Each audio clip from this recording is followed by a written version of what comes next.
आज के हमारे इस विस्तृत विश्लेषण यानी इस डीप डाइव में हम इसी तकनीक के रहस्य को डिकोड कर रहे हैं। हमारे पास कक्षा 12वीं की भौतिक विज्ञान के अध्याय 14 की नोट्स हैं। अर्धचालक इलेक्ट्रॉनिक्स यानी सेमीकंडक्टर इलेक्ट्रॉनिक्स के शॉर्ट नोट्स। एकदम सही। और आज का हमारा लक्ष्य है कि इस पीडीएफ नोट्स के हर एक पेज, हर एक हेडिंग और हर एक लाइन को हम बिल्कुल गहराई से समझें। जी, और हम इन नोट्स को बिल्कुल क्रम से पढ़ेंगे। पहले लाइन को वैसे ही पढ़ा जाएगा जैसे वो लिखी है, और फिर उसे बहुत ही आसान भाषा में डिकोड किया जाएगा ताकि हर एक कॉन्सेप्ट पूरी तरह साफ हो जाए। तो चलिए शुरू करते हैं। सेमीकंडक्टर्स तक, जहां आवेश वाहकों को नियंत्रित किया जा सकता है। देखिए, इसे समझना बहुत आसान है। पहले के जो कंप्यूटर थे उनमें वैक्यूम ट्यूब्स का इस्तेमाल होता था। उन्हें आप पुराने जमाने की उन भारी भरकम हीटर वाले बल्बों की तरह मान सकते हैं। अच्छा, जो बहुत जल्दी गर्म हो जाते थे? बिल्कुल, और बहुत जल्दी फुस भी हो जाते थे। हाँ। इसलिए विश्वसनीयता कम थी। लेकिन सेमीकंडक्टर ने ये पूरी कहानी बदल दी। यहाँ एक डायग्राम भी दिया गया है। जी, यहाँ चित्र में दिखाया गया है बाईं तरफ एक कांच का बड़ा सा बल्ब जो असल में वैक्यूम ट्यूब है। हाँ, ये काफी बड़ा लग रहा है। और दाईं ओर एक बहुत ही छोटी सी आधुनिक माइक्रोचिप बनी है। इन दोनों के बीच जो तीर का निशान है वो पुरानी तकनीक से नई तकनीक के शानदार सफर को दर्शा रहा है। तो जो लाइन में लिखा था कि आवेश वाहकों को नियंत्रित किया जा सकता है, क्या यही वो सबसे बड़ा कारण है जिसने पुरानी तकनीक को खत्म कर दिया? एकदम सही। धातुएं बिजली तो कंडक्ट करती हैं, पर उस बिजली को कंट्रोल नहीं किया जा सकता। सेमीकंडक्टर्स हमें यह ताकत देते हैं कि हम तय कर सकें कि करंट कब और कहां बहेगा। ये तो बहुत तार्किक है। तो अब चलते हैं अध्याय 2 पर। स्लाइड 2 की हेडिंग है पदार्थों का वर्गीकरण। इसमें बैंड थ्योरी के बारे में बताया गया होगा। हाँ, मैं शब्दशः पढ़ता हूँ। संयोजकता बैंड यानी वैलेंस बैंड, चालन बैंड यानी कंडक्शन बैंड, और ऊर्जा अंतराल जिसे ईजी लिखा गया है। जी, यह बैंड थ्योरी बहुत ही दिलचस्प है। इसमें आगे कुछ मान भी दिए गए हैं। लिखा है चालक के लिए ऊर्जा अंतराल 0 है, विद्युत रोधी के लिए ईजी 3 इलेक्ट्रॉन वोल्ट से ज्यादा है, और अर्धचालक के लिए ईजी 3 इलेक्ट्रॉन वोल्ट से कम है। तो इसे इस तरह समझते हैं। मान लीजिए 2 पहाड़ हैं। एक है संयोजकता बैंड जहां इलेक्ट्रॉन आराम से बैठे हैं। अच्छा। और दूसरा पहाड़ है चालन बैंड। इलेक्ट्रॉनों को बिजली पैदा करने के लिए इस दूसरे पहाड़ पर छलांग लगानी पड़ती है। तो इन दोनों पहाड़ों के बीच जो खाई है वही ऊर्जा अंतराल है। बिल्कुल सही, वही खाई ऊर्जा अंतराल या ईजी है। स्लाइड में 3 डायग्राम भी हैं। हाँ, यहाँ चित्र में दिखाया गया है कि पहले डायग्राम में यानी चालक में ये दोनों बैंड एक दूसरे पर चढ़े हुए हैं। मतलब कोई खाई है ही नहीं। हाँ, इसलिए धातुओं में करंट बहुत आसानी से बहता है। फिर दूसरे चित्र में विद्युत रोधी को दिखाया गया है जहां खाई बहुत बड़ी है, 3 इलेक्ट्रॉन वोल्ट से भी ज्यादा। तो इलेक्ट्रॉन इस खाई को पार नहीं कर पाते? जी, और तीसरे चित्र में है अर्धचालक। यहाँ चित्र में दिखाया गया है कि खाई 3 इलेक्ट्रॉन वोल्ट से कम है। तो अगर कमरे के तापमान की थोड़ी सी भी गर्मी मिले तो कुछ इलेक्ट्रॉन ये खाई पार कर जाते हैं। कमाल है। तो अब अगली स्लाइड यानी अध्याय 3 पर आते हैं। हेडिंग है नैज या शुद्ध अर्धचालक। जी, इंट्रिंसिक सेमीकंडक्टर्स। यहाँ लिखा है परिभाषा सिलिकॉन और जर्मेनियम। फिर होल की परिभाषा दी गई है। होल का कॉन्सेप्ट समझना बहुत जरूरी है। इसके बाद एक सूत्र है संतुलन अवस्था Ne बराबर NH बराबर Ni, और कुल धारा का सूत्र है I बराबर IE प्लस IH। तो चलिए पहले होल को समझते हैं। जब एक इलेक्ट्रॉन अपनी जगह छोड़कर जाता है तो पीछे एक खाली जगह बच जाती है। अच्छा, और इसी खाली जगह को होल कहते हैं? हाँ, इसे एक कुर्सियों के खेल की तरह सोचिए। अगर एक व्यक्ति कुर्सी छोड़कर आगे जाता है तो पीछे एक खाली कुर्सी रह जाती है। तो होल धनात्मक यानी पॉजिटिव कैसे होता है? क्योंकि इलेक्ट्रॉन नेगेटिव होता है। जब नेगेटिव चीज वहां से चली गई तो उस जगह पर एक तरह से पॉजिटिविटी आ गई। समझ गया। और चित्र भी कुछ ऐसा ही बता रहा है? बिल्कुल। यहाँ चित्र में दिखाया गया है सिलिकॉन का एक क्रिस्टल जालक। आप देख सकते हैं कि एक इलेक्ट्रॉन तीर के साथ अपनी जगह छोड़ रहा है। हाँ। और उसके ठीक पीछे जो सफेद खाली जगह बन गई है उसे होल के रूप में दर्शाया गया है। इसी स्लाइड पर एक एग्जाम नोट बॉक्स भी है। उदाहरण 14.1। जी पढ़िए, उसमें क्या सवाल है? सवाल है, कार्बन, सिलिकॉन और जर्मेनियम तीनों के बाहरी कक्ष में 4 इलेक्ट्रॉन हैं। फिर भी कार्बन अचालक क्यों है? ये बहुत ही शानदार सवाल है बोर्ड परीक्षा के लिए। तो इसका जवाब क्या होगा? इसका कारण है आयनीकरण ऊर्जा का अंतर। कार्बन का परमाणु बहुत छोटा होता है, तो उसका नाभिक बाहरी इलेक्ट्रॉनों को बहुत मजबूती से पकड़ कर रखता है। मतलब उन्हें आजाद करना मुश्किल है। बिल्कुल, इसलिए वो अचालक है। जबकि सिलिकॉन और जर्मेनियम आकार में बड़े होते हैं, तो उनके इलेक्ट्रॉन आसानी से मुक्त हो जाते हैं। बहुत खूब। अब स्लाइड 4, अध्याय 4 पर आते हैं। हेडिंग है अपद्रव्यी अर्धचालक और अपमिश्रण, जिसे डोपिंग कहते हैं। जी, यहां शब्दशः लिखा है समस्या, शुद्ध अर्धचालकों की चालकता कम होती है। समाधान डोपिंग। और फिर लिखा है डोपिंग का महत्वपूर्ण नियम, अशुद्धि का आकार मूल परमाणु के बराबर होना चाहिए। देखिए, शुद्ध सिलिकॉन हमारे फोन या टीवी चलाने के लिए काफी नहीं है, वो बहुत ही कमजोर होता है। तो उसे ताकतवर बनाने के लिए डोपिंग की जाती है। हाँ, डोपिंग का मतलब है शुद्ध अर्धचालक में थोड़ी सी अशुद्धि मिलाना, जैसे हम बेस्वाद खाने में नमक मिलाते हैं। और ये नियम क्या है आकार वाला? सिलिकॉन के क्रिस्टल की एक बहुत ही सेट बनावट होती है। अगर हम बहुत बड़ा या बहुत छोटा परमाणु उसमें डालेंगे तो पूरा ढांचा टूट जाएगा। अच्छा, तो मेहमान परमाणु का आकार मेजबान के बराबर होना चाहिए। एकदम सही, और इसे विजुअल में भी समझाया गया है।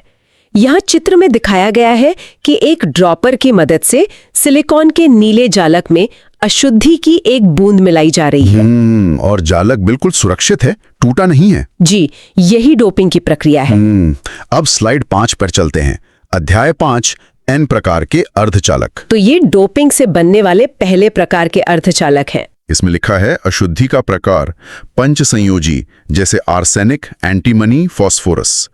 फिर लिखा है दाता अशुद्धि, बहुसंख्यक वाहक इलेक्ट्रॉन, और समीकरण है Ne is much greater than NH। तो इसे ऐसे समझते हैं, सिलिकॉन के पास 4 इलेक्ट्रॉन होते हैं बॉन्ड बनाने के लिए। ठीक है। जब हम फास्फोरस जैसी पंच संयोजी अशुद्धि मिलाते हैं, जिसके पास 5 इलेक्ट्रॉन है, तो 4 तो सिलिकॉन के साथ जुड़ जाते हैं और 1 इलेक्ट्रॉन फालतू बच जाता है। बिल्कुल, वो 5वां इलेक्ट्रॉन पूरे क्रिस्टल में घूमने के लिए आजाद हो जाता है।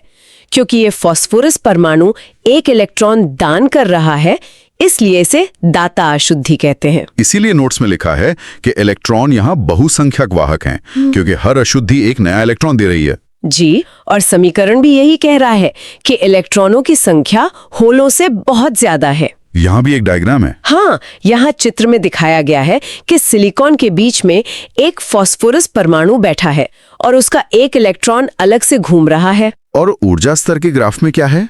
यहाँ चित्र में दिखाया गया है कि दाता ऊर्जा स्तर चालन बैंड के बिल्कुल नीचे बन रहा है। मतलब इलेक्ट्रॉनों को चालन बैंड में जाने के लिए बहुत कम ऊर्जा चाहिए। बिल्कुल सही पकड़े। अब स्लाइड 6, अध्याय 6, पी प्रकार के अर्धचालक। जी, नोट्स में लिखा है अशुद्धि का प्रकार त्रिसंयोजी, जैसे इंडियम, बोरॉन, एल्यूमिनियम, ग्राही अशुद्धि। और समीकरण है NH is much greater than Ne। साथ ही उदाहरण 14.2 का सूत्र भी है, Ne गुणा NH बराबर Ni का स्क्वायर। तो पी प्रकार में हम 3 इलेक्ट्रॉन वाली अशुद्धि मिलाते हैं, जैसे बोरॉन। तो यहाँ तो 1 इलेक्ट्रॉन की कमी पड़ जाएगी ना? बिल्कुल, और उसी कमी को हम होल कहते हैं। अब ये होल खाली नहीं रहना चाहता, तो ये पड़ोसी परमाणु से 1 इलेक्ट्रॉन छीन लेता है, यानी ग्रहण कर लेता है। ओ, इसलिए इसे ग्राही अशुद्धि कहते हैं। एकदम सही। और इस प्रकार के अर्धचालक में होल बॉस होते हैं, इसलिए उन्हें बहुसंख्यक वाहक कहा गया है। और चित्र में क्या है? यहाँ चित्र में दिखाया गया है सिलिकॉन के बीच में बोरॉन परमाणु, और वो एक होल बना रहा है। साथ ही ग्राफ में ग्राही ऊर्जा स्तर को संयोजकता बैंड के ठीक ऊपर दिखाया गया है। और ये जो सूत्र था Ne गुणा NH बराबर Ni स्क्वायर, यह संतुलन का एक कुदरती नियम है। इलेक्ट्रॉनों और होलों की संख्या का गुणनफल हमेशा स्थिर रहता है। अगर आप होल बढ़ाएंगे तो इलेक्ट्रॉन अपने आप कम हो जाएंगे। समझ गया। अब स्लाइड 7 पर आते हैं, अध्याय 7, पीएन संधि का निर्माण। यहाँ से असली इलेक्ट्रॉनिक्स शुरू होती है। मैं पढ़ता हूँ, पीएन संधि बनते समय दो प्रक्रियाएं होती हैं, विसरण जिसे डिफ्यूजन कहते हैं और अपवाह जिसे ड्रिफ्ट कहते हैं। फिर संतुलन की स्थिति का जिक्र है और एक उदाहरण है 14.3। जी, जब P और N प्रकार के टुकड़ों को मिलाया जाता है तो P की तरफ होलों की भीड़ होती है और N की तरफ इलेक्ट्रॉनों की। तो वे एक दूसरे की तरफ भागने लगते हैं। हाँ, ज्यादा सांद्रता से कम सांद्रता की ओर भागने की इसी प्रक्रिया को विसरण या डिफ्यूजन कहते हैं। और ये ड्रिफ्ट या अपवाह क्या है? जब इलेक्ट्रॉन और होल बॉर्डर पार करते हैं तो पीछे एक इलेक्ट्रिक फील्ड बन जाता है। ये फील्ड नए आने वाले इलेक्ट्रॉनों को वापस धकेलने लगता है। इसी उल्टे धक्के को अपवाह कहते हैं। और उदाहरण 14.3 में एक सवाल है, क्या हम P और N टुकड़ों को गोंद से चिपका सकते हैं? इसका जवाब है बिल्कुल नहीं, क्योंकि परमाणु स्तर पर सतत संपर्क चाहिए। गोंद लगाने से बीच में गैप रह जाएगा और करंट नहीं बहेगा। या डायग्राम भी है। हाँ, यहाँ चित्र में दिखाया गया है P टाइप से N टाइप की ओर जाते हुए होल और N से P की ओर जाते हुए इलेक्ट्रॉन। बहुत बढ़िया। अब स्लाइड 8 अध्याय 8, ह्रासी क्षेत्र और रोधिका विभव, डिप्लीशन रीजन और बैरियर पोटेंशियल। इसमें लिखा है ह्रासी क्षेत्र वो जगह है जहां कोई मुक्त वाहक नहीं होते। और फिर रोधिका विभव V0 के बारे में लिखा है। इसे आप बॉर्डर पर बने एक नो मैन्स लैंड की तरह समझ सकते हैं। जब इलेक्ट्रॉन और होल शुरू में मिले तो उन्होंने एक दूसरे को खत्म कर दिया। अच्छा, तो उस इलाके में अब कोई मुक्त चार्ज नहीं बचा? बिल्कुल, वहां सिर्फ स्थिर आयन बचे हैं जो हिल नहीं सकते और वे मिलकर एक अदृश्य दीवार बना लेते हैं जिसे रोधिका विभव कहते हैं। मतलब ये दीवार बाकी इलेक्ट्रॉनों को बॉर्डर पार करने से रोक देती है। सही कहा। डायग्राम भी इसे अच्छे से दिखा रहा है। जी, यहाँ चित्र में दिखाया गया है P और N के बीच एक खाली पट्टी जिसमें सिर्फ प्लस और माइनस आयन है और उसके नीचे एक ग्राफ है। हाँ, वोल्टेज का ग्राफ। इस ग्राफ में V0 की ऊंचाई को स्पष्ट किया गया है जो उस दीवार की ताकत बता रही है। अब आते हैं स्लाइड 9 पर। अध्याय 9, अर्धचालक डायोड का परिचय। यही PN जंक्शन असल में एक डायोड है। नोट्स में लिखा है धात्विक संपर्क, प्रतीक का अर्थ और मुख्य गुण, विद्युत धारा को एक ही दिशा में बहने देना। डायोड के दोनों सिरों पर धातु के संपर्क इसलिए लगाए जाते हैं ताकि हम उसे बैटरी या तार से जोड़ सकें। और इसका जो प्रतीक है वो एक त्रिकोण जैसा है। हाँ, यहाँ चित्र में दिखाया गया है PN जंक्शन का ब्लॉक और उसके ठीक बगल में डायोड का प्रतीक चिन्ह जिसमें एक काला तीर बना है। ये तीर क्या दर्शाता है? ये तीर एक वन वे ट्रैफिक सिग्नल की तरह है। ये बताता है कि करंट सिर्फ P से N की दिशा में ही बह सकता है, उल्टी दिशा में नहीं। समझ गया। अब स्लाइड 10 पर चलते हैं।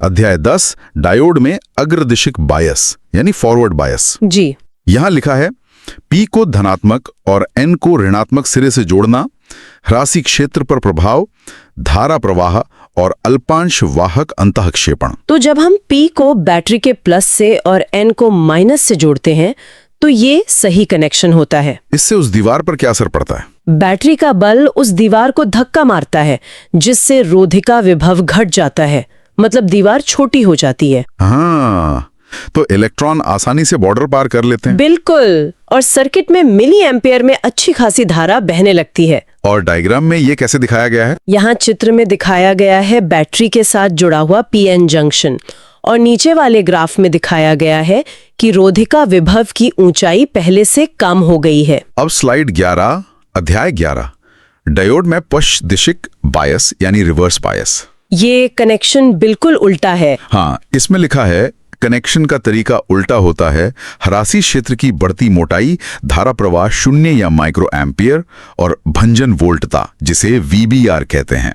जब आप उल्टी बैटरी लगाते हैं तो दीवार को धक्का देने के बजाय आप इलेक्ट्रॉनों को बॉर्डर से दूर खींच रहे होते हैं। तो वो जो नो मैन्स लैंड था वो और चौड़ा हो जाएगा। एकदम सही, दीवार और चौड़ी तथा ऊंची हो जाती है, इसलिए धारा का बहना लगभग रुक जाता है। लेकिन ये भंजन वोल्टता क्या है? अगर आप जबरदस्ती बहुत ज्यादा रिवर्स वोल्टेज बढ़ा देंगे तो डायोड का जंक्शन टूट सकता है या कहिए जल सकता है। इसी लिमिट को भंजन वोल्टता कहते हैं। डायग्राम भी यही बता रहा है। जी, यहाँ चित्र में दिखाया गया है उल्टी बैटरी कनेक्शन के कारण हरासी क्षेत्र का चौड़ा होना और ग्राफ में रोधिका विभव का बढ़ना। अब स्लाइड 12, अध्याय 12, डायोड के VI अभिलाक्षणिक वक्र। वोल्टेज और करंट का ग्राफ। मैं पढ़ता हूं। देहली वोल्टता जर्मेनियम के लिए लगभग 0.2 वोल्ट और सिलिकॉन के लिए 0.7 वोल्ट। फिर गतिक प्रतिरोध का सूत्र है R बराबर डेल्टा V बटे डेल्टा I और उदाहरण 14.4। देखिए, डायोड किसी साधारण तार की तरह काम नहीं करता। साधारण तार में थोड़ा सा भी वोल्टेज लगाने पर करंट बहने लगता है। तो डायोड में ऐसा नहीं होता? नहीं, डायोड को चालू करने के लिए पहले उस रोधिका दीवार को गिराना पड़ता है। सिलिकॉन में उस दीवार को गिराने के लिए कम से कम 0.7 वोल्ट का धक्का चाहिए। ओह, तो इसी धक्के को देहली वोल्टता कहते हैं? बिल्कुल। और क्योंकि यह ओम के नियम का पालन नहीं करता, इसका प्रतिरोध बदलता रहता है। इसलिए हम वोल्टेज में बदलाव को करंट में बदलाव से भाग देकर गतिक प्रतिरोध निकालते हैं। ग्राफ में भी ऐसा ही कुछ है? हाँ, यहाँ चित्र में दिखाया गया है VI ग्राफ का पहला चतुर्थांश, जिसमें अग्र बायस में करंट 0.7 वोल्ट के बाद तेजी से बढ़ रहा है और तीसरे चतुर्थांश में रिवर्स बायस दिखाया गया है, जहां भंजन वोल्टता पर करंट अचानक नीचे गिरता है। अब हम स्लाइड 13 पर हैं। अध्याय 13, दिष्टकारी के रूप में डायोड, जिसे रेक्टिफायर कहते हैं।